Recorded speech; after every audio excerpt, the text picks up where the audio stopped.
Halo teman-teman, selamat datang kembali di channel Belajar Kimia Organik. Mudah-mudahan teman-teman terus semangat untuk mempelajari kimia organik karena di sebagian besar kampus untuk mahasiswa sekarang sudah mulai mau UAS gitu ya, jadi harus belajar lagi. Jadi mudah-mudahan video-video di channel ini membantu teman-teman dalam belajar. Kemudian bagi teman-teman di tingkat sekolah menengah pun sebentar lagi akan ada Olimpiade ya. Nah, di channel ini pas untuk memperkaya wawasan teman-teman mengenai kimia organik. Nah, pada video sebelumnya kita sudah mempelajari konformasi senyawa-senyawa alifatik. Kita juga sudah belajar mengenai proyeksi Newman, gitu ya. Nah, pada video kali ini kita akan mempelajari konformasi pada senyawa-senyawa siklik. Namun sebelum kita lanjutkan ke materi, silakan teman-teman pause video ini, kemudian tekan subscribe dan nyalakan tanda loncengnya supaya terus mendapatkan notifikasi dan teman-teman mendukung channel ini untuk terus berkembang. Konformasi pertama yang akan kita bahas adalah konformasi pada siklopropana. Jadi seperti kita tahu, siklopropana adalah memiliki struktur siklik, jadi semua atom karbonnya terhubung, 3 buah begitu, dan setiap karbon merupakan gugus CH2. Kalau kita lihat di sini sudut antar karbonnya adalah 60 derajat. Oke. Oleh karena itu sangat jauh dari sudut tetrahedral gitu ya. Jadi tetrahedralnya ini sudutnya tidak terpenuhi ya. Sudut tetrahedralnya tidak terpenuhi. Selanjutnya kita lihat di sini. Kalau lihat dari atas, ini adalah lihat dari atas ya. Jadi kalau dari atas molekulnya akan seperti ini. Tapi kalau kita lihat dari samping, nah kalau dari samping, maka bentuknya seperti ini. Jadi planar ya. Jadi segitiga planar begitu. Kemudian ada hidrogen-hidrogennya di sini. Oke. Kemudian ini ada sudut ikatannya. Jadi antara karbon-karbon ini lebih besar daripada CH. Akan tetapi di sini, karena tadi setiap karbon ini adalah karbon tetrahedral, karbon sp3 begitu yang harus mengikuti sudut tetrahedral 104,5 derajat. Ya, ini 104,5 derajat. Sedangkan tadi antar karbon ini adalah 60.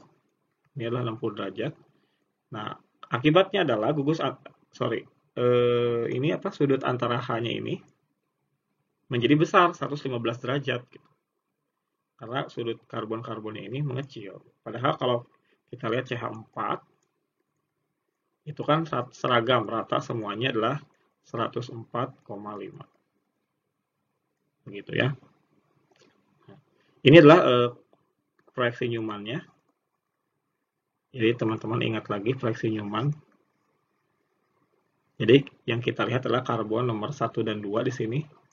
Sehingga ada 2 karbon yang mengikat 1 CH2 di sini gitu ya. Dan semuanya adalah ini eclipse. Di ketiga gugus ini eclipse. Karena tadi strukturnya seperti ini ya, planar segitiganya.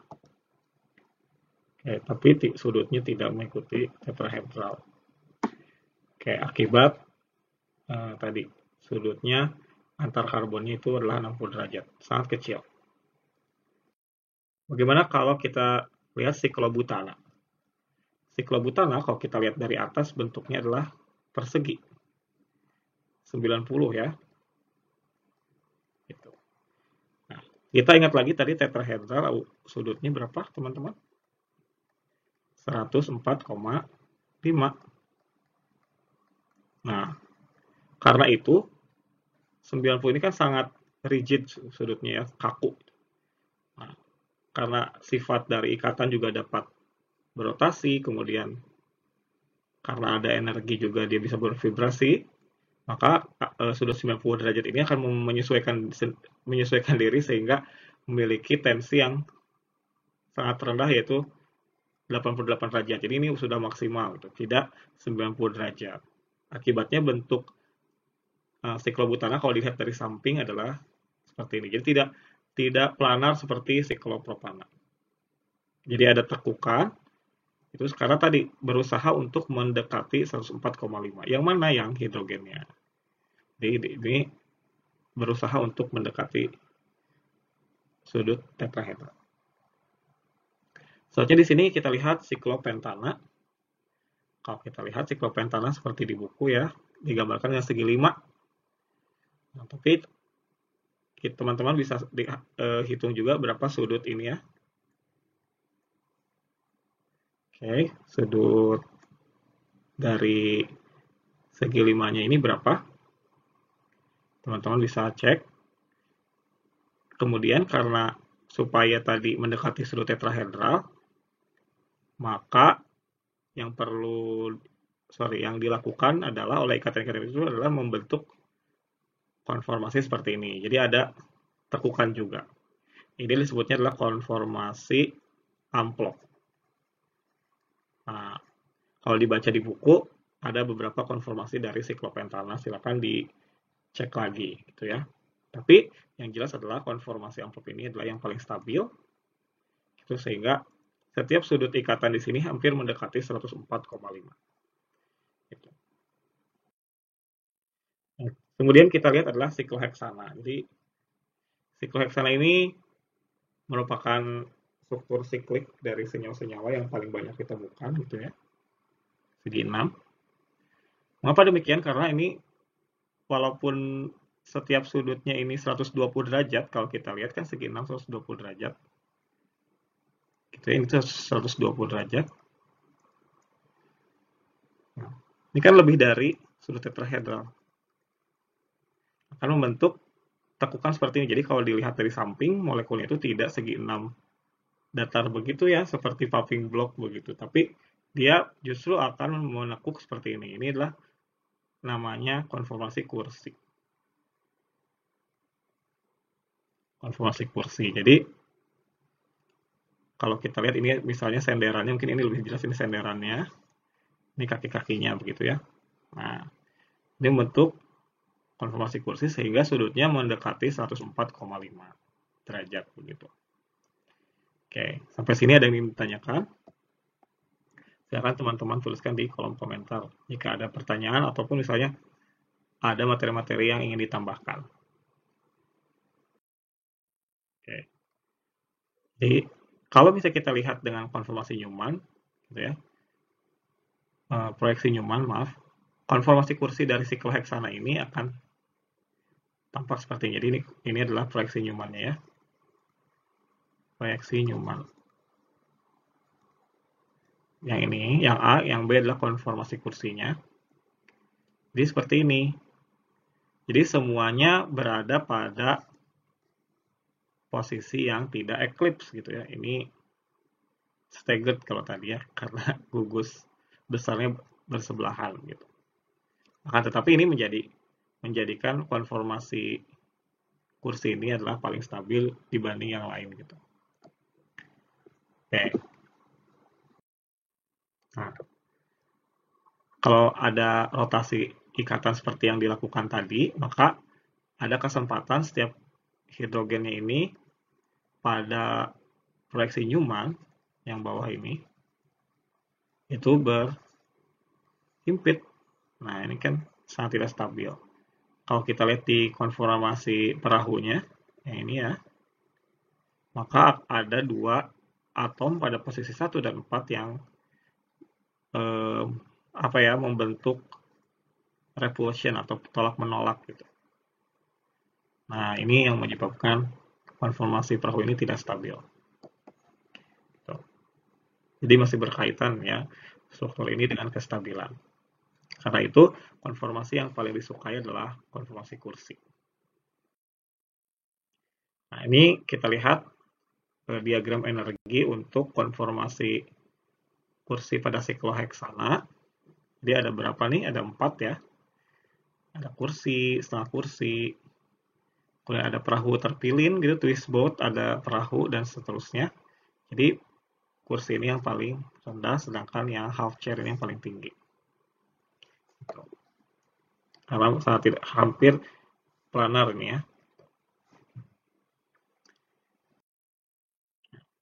Selanjutnya kita lihat dalam konformasi kursi ini, atom-atom hidrogen ini tersebar gitu ya. Ada yang arahnya ke atas, ada yang ke samping gitu. Ini ke atas disebut posisi aksial. Sedangkan kalau yang posisi ke samping itu ekuatorial, ini ekuatorial.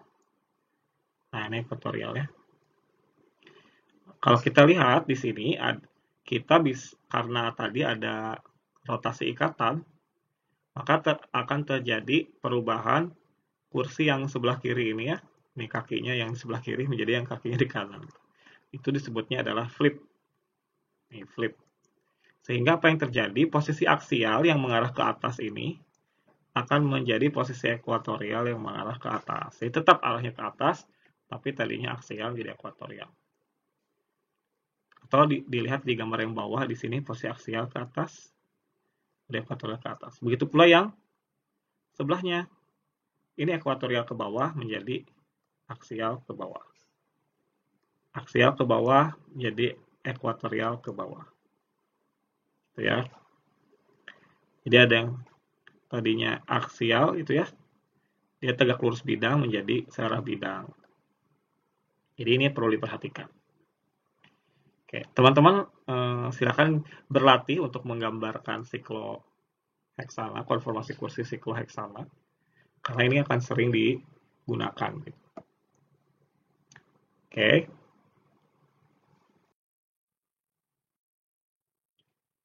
Nah, selanjutnya, bagaimana kalau misalnya kita lihat di sini, sikloheksananya tersubstitusi misalnya dengan gugus metil.